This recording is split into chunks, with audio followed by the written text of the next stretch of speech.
I'm Adnan Gujjar and you are watching GEL English Grammar Pakistan. Students, जैसे मैंने कहा था कि हमारा ये जो लेक्चर फर्स्ट होगा, क्योंकि इससे पहले मैंने अभी थोड़ी देर पहले ही आप लोगों से बातचीत की है। उस बातचीत में मैंने आप लोगों को बताया था कि हमारा जो नेक्स्ट लेक्चर होगा वो होगा CSS स्पेशल। तो इस लेक्चर को आज स्टार्ट करते हैं। CSS वाले स्टूडेंट्स के लिए स्पेशल लेक्चर है ये। इसके टैग पे भी जब वीडियो को आपको नजर आ रहा होगा ऊपर लेक्चर लिखा हुआ है CSS स्पेशल लेक्चर। तो इसमें आज हम बात कर रहे हैं बेटा ऐसे राइटिंग की, कि ऐसे राइटिंग क्या होती है और जो CSS में स्पेशली प्रिपेयर करते हैं, जितने स्टूडेंट्स करते हैं वही बहुत ज़्यादा प्रॉब्लम फेस करते हैं, फील होती है। किस चीज़ की प्रॉब्लम फील होती है कि ऐसे की कितनी काइंड्स होती हैं, कौन सा ऐसे ज़्यादातर CSS में पूछा जाता है, ऐसे को लिखा कैसे जाए, इसका क्या मेथड है। क्योंकि ऐसे हमारे पास वो टॉपिक्स देते हैं आप लोगों को जो कि अनसीन होते हैं, सबके सब अनसीन होते हैं। जैसे कोरोना वायरस पे दे दे, आजकल बहुत ज़्यादा ये वबा आई हुई है, आप लोग भी घर में बैठकर छुट्टियां एंजॉय कर रहे हैं। मैं जानता हूँ इस बात को, स्टूडेंट्स तो पहले दुआएं करते हैं कि छुट्टियां हो। तो बच्चे ये एंजॉय करने वाली बात नहीं है, ये लम्हा फिक्रिया है। लेकिन टू द पॉइंट हम बात करेंगे ऐसे राइटिंग की तरफ। तो ऐसे राइटिंग CSS के लिए, स्पेशली CSS के लिए, PMS के लिए और PPSC के लिए जो भी ऐसे राइटिंग है, ऐसे को किस तरह से लिखा जाता है, कितने एग्जाम के ऐसे होते हैं और उसमें सबसे ज्यादा पूछे जाने वाला जो ऐसे होता है वो कौन सा होता है। इस वीडियो में जस्ट इसका इंट्रो दूंगा मैं आपको, क्योंकि इस पे डिटेल वीडियो बनाते हुए हमें भी हो सकता है कि 3 से 4 वीडियोस बनाना पड़ जाए, 5 वीडियो बनाना पड़ जाए। तो आज सबसे पहले स्टार्ट करते हैं कि ऐसे राइटिंग, ऐसे पहले कितनी टाइप के होते हैं। ये चीज आपने लिख लेनी है, मैंने आपका टाइम सेव करने के लिए चीजें पहले लिखी हुई थी। अब सबसे पहले है हमारे पास ऐसे राइटिंग में सबसे पहले काइंड्स ऑफ ऐसे। इसकी आपने हेडिंग बना देनी है काइंड्स ऑफ ऐसे। ऐसे की काइंड्स कितनी होती हैं? तो 4 काइंड्स होती हैं, 4 काइंड्स ऑफ ऐसे। फर्स्ट इज डिस्क्रिप्टिव ऐसे, सेकंड वन इज नैरेटिव ऐसे, and third one is reflective ऐसे, एंड लास्ट इज इमेजिनरी ऐसे। ये 4 टाइप्स होती हैं ऐसे की। यही 4 टाइप्स होती हैं टोटल। इंग्लिश में अगर हम बात करें ऐसे राइटिंग में, तो यही राइटिंग स्किल्स है हमारे पास बच्चे, और यही ऐसे की टाइप है। अब इसमें जो डिस्क्रिप्टिव ऐसे हमारे पास है, डिस्क्रिप्टिव ऐसे में व्यू बेस्ड हम चीजों के बारे में जानते हैं। व्यू बेस्ड कैसे कि जैसे हम कह लें कि हमने इसमें ऐसे लिखना है कि अपने व्यूज दें। कोई एक टॉपिक उसने दे दिया एग्जामिनर पे, किसी टॉपिक में उसने हमारे व्यूज कहा कि ये टॉपिक है, इस पे आप अपने व्यूज दें। उसमें हम नेगेटिव भी दे सकते हैं, पॉजिटिव भी दे सकते हैं। सो पहला डिस्क्राइब करना हमने, डिस्क्रिप्टिव बयानी ऐसे है। सेकंड वन जो होता है हमारे पास नैरेटिव ऐसे। ये ऐसे होता है कि जिस तरह से हम बचपन से पढ़ते आ रहे होते हैं कि हम my favourite personality, my hero in history, Quaid-e-Azam, Allama Iqbal, doctor A.Q. Khan. उसमें क्या होता है कि वो उसकी लाइफ पूरी होती है हमारे पास, जो हमें ऐसे दिया जाता है, हम उसको नरेट करते हैं। नरेट का मतलब क्या होता है? बयान करना। कि Quaid-e-Azam was born in Karachi at 1875। इस तरह से हम उसको डिस्क्राइब करते हैं, नरेट करते हैं। तो ऐसे ऐसे जो पर्सनैलिटी बेस पे हमने जस्ट उनके बारे में लिखना होता है, वो सेकंड क्या कहलाते हैं? Narrative essays. और जो थर्ड नंबर पे है, इसे मैं अंडरलाइन कर रहा हूं। किस लिए अंडरलाइन कर रहा हूं? यही ऐसे पूछा जाता है, यही ऐसे CSS में आता है। इसमें बच्चे है रिफ्लेक्टिव ऐसे। रिफ्लेक्टिव का मतलब क्या होता है? रिफ्लेक्टिव का मतलब रिफ्लेक्शन नहीं होता जो कैमरे वाली होती है। रिफ्लेक्ट का मतलब होता है थिंक, सोचना, सोच विचार करना, उसके बाद लिखना। अब रिफ्लेक्टिव ऐसे में किस किस्म के ऐसे होते हैं? जिस तरह से मैंने पहले बताया, पेंडेमिक जारी है कोरोना वायरस का, तो आपको कोरोना वायरस पे वो ऐसे दे सकता है कि राइट हैंड है ऐसे और कोरोना वायरस। अब आपको कोरोना वायरस के बारे में इंफॉर्मेशन ही है ना, किसी टेक्स्ट बुक में इसके बारे में ऐसे नहीं लिखा। इसी तरह से अगर वो ऐसे दे देता है हमें विमेन प्लेस इन पाकिस्तान, उसके बाद वो दे देता है कि पॉलिटिक्स और पॉलिटिशियन इन पाकिस्तान, तो ये सारे ऐसे कौन से हैं जिन पे हमें रिफ्लेक्ट करना पड़ेगा। और यही ऐसे पूछे जाते हैं CSS में, PMS में और PPSC में। स्पेशली CSS के लिए इस लेक्चर को मैंने क्या टाइटल दिया कि ये CSS स्पेशल लेक्चर है। उसके बाद है इमेजिनरी ऐसे। ये किस किस्म के ऐसे होते हैं कि अगर कहा जाए कि अगर आपको पाकिस्तान का प्रेसिडेंट बना दिया जाए, प्राइम मिनिस्टर बना दिया जाए, तो उस पे आप ऐसे लिखें। वो हम इमेजिन करेंगे कि अगर मैं प्राइम मिनिस्टर होता तो मैं हुकूमत खत्म कर देता, ये कर देता। वही बड़े बड़े दावे जो सारे पॉलिटिशियंस करते हैं, वो होते हैं इमेजिनरी एसेस। इमेजिनेशंस पे कि अगर ये होता तो ये हो जाता, अगर ये होता तो ये हो जाता, लेकिन हमारे काम का एक ही ऐसे है, वो कौन सा है बच्चे? रिफ्लेक्टिव ऐसे। यहां तक तो बात हो रही थी सिर्फ और सिर्फ इनके काइंड्स की कि ऐसे कितनी काइंड्स के होते हैं। अब हम नेक्स्ट इसके पार्ट में चलते हैं। अब ये तो हमने काइंड्स आपको बता दी कि ये सारी की सारी काइंड्स हैं ऐसे की। अब इसके बाद जो हमने टॉपिक इसके बाद स्टार्ट करना है ऐसे के हवाले से ही। ये चीजें तो आपने नोट कर ली होगी क्योंकि मैं काफी देर से बोल रहा हूँ, ये चीजें लिखी हुई हैं यहाँ पर। अब यहाँ पर जो दूसरा पॉइंट हमारे पास आता है वो आता है बेटा राइटिंग स्किल का।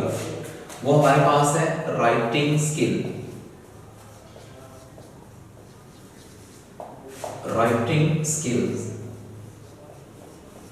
राइटिंग स्किल्स क्या होती है हमारे पास कि वो अंदाज जिसमें हम लिखते हैं, राइट करते हैं, उनकी स्किल्स क्या होती हैं। तो सबसे पहले बच्चे ये जान लो कि राइटिंग स्किल्स, अगर स्किल्स की बात करें क्योंकि टीचर्स हम ये पढ़ाते हैं इसलिए मैं स्टार्ट को ये है थोड़ी सी रॉन्ग, लेकिन मैं यहाँ पर आपको एक्सप्लेन कर देता हूँ इसको। जो स्किल्स होती हैं बच्चे वो दो तरह की होती है हर इंसान में, चाहे मैं हूँ चाहे आप हैं, जितने भी देखने वाले व्यूवर्स हैं मेरे। जो स्किल्स होती है हमारे पास टू होती है। यहाँ पर मैं लिख रहा हूँ कि चलिए यहां से इसको मैं रिमूव कर देता हूं, यहां पे लिखता हूं, पेन चेंज कर लेते हैं। मैं लिखता हूं there are two kinds of skills. There are two kinds of skills. Skills की कितनी अक़साम होती हैं? टू काइंड्स कौन कौन सी हैं? नंबर 1 पे जो बच्चे हमारे पास काइंड आएगी वो आएगी बाय बर्थ।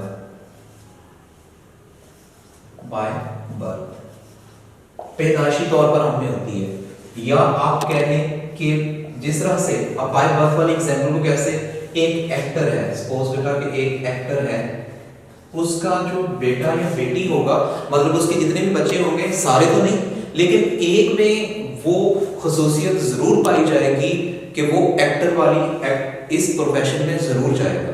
ऐसे होता हमने एक्टर्स अपने देखे हैं, टेलीविजन पर देखे हैं कि जितने भी इस तरह से क्रिकेट खेलने वाला क्रिकेटर जो होता है, क्रिकेटर का कोई भी नेक्स्ट जो बेटा होता है वो क्रिकेट की तरफ रुझान बिल्कुल होता है उसका।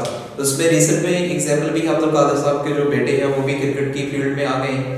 तो ये बाय बर्थ होती स्किल ही है, लेकिन अल्लाह ताला की तरफ से होती है। दूसरा किसकी एग्जांपल मैं आपको लिख देता हूं, सिंगर है ना कोई, तो अगर किसी फैमिली को अल्लाह ताला ने गला अच्छा दिया है, जिस तरह से राहत फतेह अली खान है या मैडम नूर जहां की इनकी बेटी भी सिंगिंग करती रही है, तो वो बाय बर्थ क्या है, उन्हें जो अल्लाह ताला ने टॉन्सिल थ्रॉट दिया है, एक आप कह लें कि वोकल दिए हैं, वो स्वीट वोकल्स हैं जिनका साउंड बहुत स्वीट है, तो वो सिंगर का बेटा या बेटी कोई ना कोई एक सिंगर जरूर बनेगा। क्यों? क्योंकि ये स्किल उसके अंदर बाय बर्थ मौजूद होता है। तो पहली काइंड तो ये हो गई। अच्छा, ये स्किल तो है वो हमारे हाथ में नहीं है। जो सेकंड काइंड है स्किल की, सेकंड काइंड स्किल की कौन सी है, वो हम करते हैं एडॉप्ट। एडॉप्ट से क्या मुराद है बेटा? Learn from someone. हम वो स्किल क्या करते हैं, किसी से सीखते हैं, लर्न करते हैं, किसी ना किसी से हम उस स्किल को लर्न करते होते हैं। जैसे आपको ऐसे लिखना है, आप एक पैदाइशी तौर पर राइटर तो नहीं है ना, उसके लिए आपको सीखना पड़ेगा। वो स्किल आप क्या करेंगे, हम इस स्किल को क्या करेंगे, लर्न करेंगे बेटा। जिस तरह से मैं पढ़ा रहा हूँ आपको, या आप कोई भी टॉपिक पढ़ते हैं, इंग्लिश है, उर्दू है, केमिस्ट्री, फिजिक्स, मैथ, जो भी है, जो आपको कंफ्यूजन होती है, आप में वो स्किल नहीं होती, जिसके पास वो स्किल होती है वो उसको एक्सप्लेन करता है, वो स्किल आप क्या करते हैं, लर्न करते हैं। हम स्कूल में हमेशा क्या करते हैं, लर्न करते हैं। तो एक स्किल जो होती है बाय बर्थ, दूसरी होती है एडॉप्ट। मैं डिटेल एक एक पॉइंट बताऊंगा और हर एक चीज आपकी समझ में आएगी। यहाँ तक बात, यह पॉइंट आपको क्लियर हो गया कि स्किल दो टाइप्स की होती है बेटा, एक जो बाय बर्थ होती है, दूसरा हमारे पास जो हम एडॉप्ट करते हैं। तो एक्चुअली ये जो ऐसे राइटिंग है, ये ऐसे राइटिंग होती क्या है, ऐसे राइटिंग है क्या? असल में ये राइटिंग नहीं है बेटा, ये राइटिंग नहीं है, ये है क्या, ये एक प्लान है, जिसे हम प्लान बोलते हैं, प्लानिंग करते हैं हम लोग। ये प्लान है, नॉट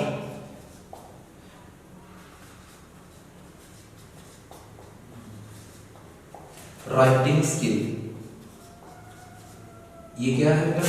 ये एक प्लानिंग है, राइटिंग स्किल नहीं है। क्यों नहीं है बेटा? स्किल तो वो होती है जिसमें हमें महारत होती है, वो स्किल होती है ना, ये तो हम लर्न कर रहे होते हैं। तो ये क्या होता है? प्लान। अब इस बात को प्रूव करने के लिए सिंपली मैं आपको बताता हूँ कि हमें दिया गया एक ऐसे कि आपने एक ऐसे लिखना है पॉवर्टी पे, गुर्बत पे।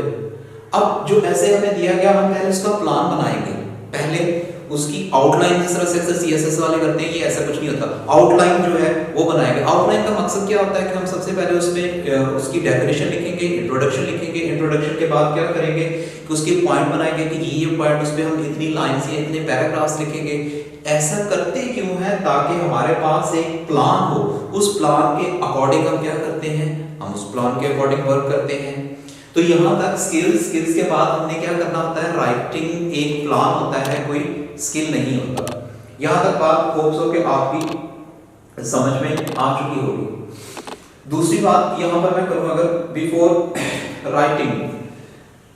Writing you should have a strong knowledge about that topic. ये पॉइंट आप नोट कर लें कि जब आपने बेटा ऐसे लिखना है किसी भी टॉपिक पे जो आपको दिया गया है, topic which is given, so you have a solid और strong information about that topic. ये चीज बहुत ज्यादा जरूरी है।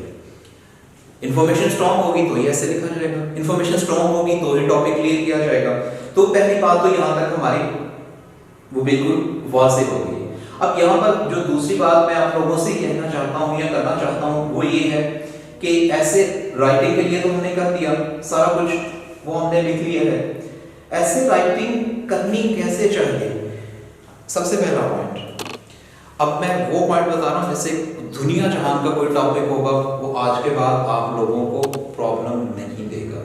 इससे पहले बेटा कि इस चीज़ को ज़्यादा एक्सप्लेन किया जाए, मैं आपको बिल्कुल ब्रीफली उसे बता देता हूँ। सबसे पहले आपने क्या करना है कि डेली बेसिस पे बेटा, मैंने क्या कहा, प्लान बनाना है आपने प्लान बनाना है कि डेली बेसिस पे एक पेज लेना है आपने। एक पेज ले लिया, वो डेली बेसिस पे आप उस एक पेज को लिखो। अब आप कहेंगे कि क्या लिखना है इस पे? आपने इस तरह से करना है कि इसके लिए रेफर कर रहा हूं बेटा मैं, आप लोगों ने पढ़ना है डॉन न्यूज़पेपर। डॉन न्यूज़पेपर पढ़ना है आपने, डॉन न्यूज़पेपर रीड करना है। उसके बाद आपने क्या, हिस्ट्री रीड करनी है। हिस्ट्री कौन सी? हिस्ट्री ऑफ इंडो-पॉक, बरसगीर की बेटा इंडो-पॉक हिस्ट्री आपने रीड करनी है। उसके बाद आपने क्या रीड करना है? उसके बाद आपने करंट अफेयर्स, उसके बाद आपने करंट अफेयर्स को रीड करना है।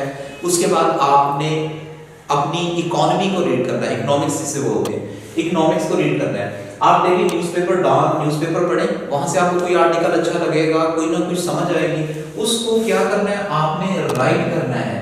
डेली बेसिस पे आप रूटीन बनाएंगे, एक पेज यहाँ से देखें, यहाँ पे उसको लिख दें, यहाँ से देखें, यहाँ पे लिख दें, फिर उसको लर्न करने की कोशिश करें। इस चीज से क्या होगा, आपकी एक हैबिट बनेगी। कौन सी हैबिट? पढ़ने की, दूसरा लिखने की। जब पढ़ने और लिखने की हैबिट बनेगी, 2-4 दिन इसमें आपको प्रॉब्लम फेस आएगी, लेकिन जब आपकी एक रूटीन में ये चीज आ जाएगी, आपकी रूटीन में आ जाएगी। ये रूटीन मैंने आपकी बना दी या आप लोगों ने खुद बेटा बना ली ये रूटीन, तो कामयाबी आपके कदम जरूर चूमेगी। यहाँ तक ये बात पॉइंट आपके समझ में आगे होंगे, होप सो। तो अब इसको नेक्स्ट किस तरह से करना है, किस तरह से हम इसे सॉल्व कर सकते हैं वो देखते हैं। अच्छा, सपोज के ना हमें ऐसे दिया गया है, हम टॉपिक ले लेते हैं जिस तरह से मैंने स्टार्ट में कहा था, women place in society.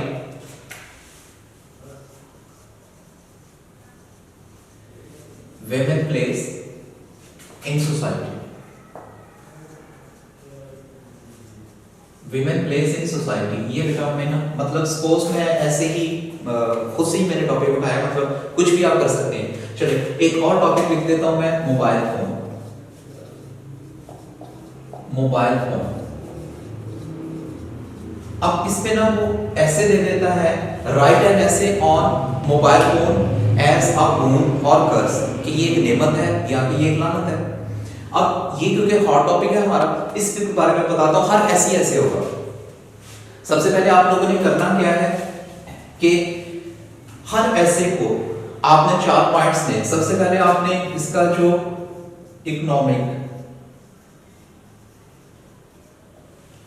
Economically इसका पॉइंट आप क्लियर करोगे कि इसका इकोनॉमिक वैल्यू क्या है। इकोनॉमिक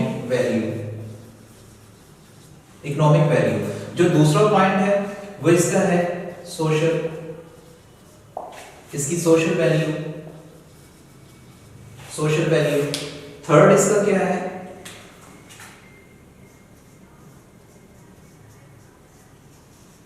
पॉलिटिकल वैल्यूज, सियासी अमल दखल वैल्यूज की क्या है। पॉलिटिकल वैल्यू के बाद आपने क्या यूज करना है, कल्चर।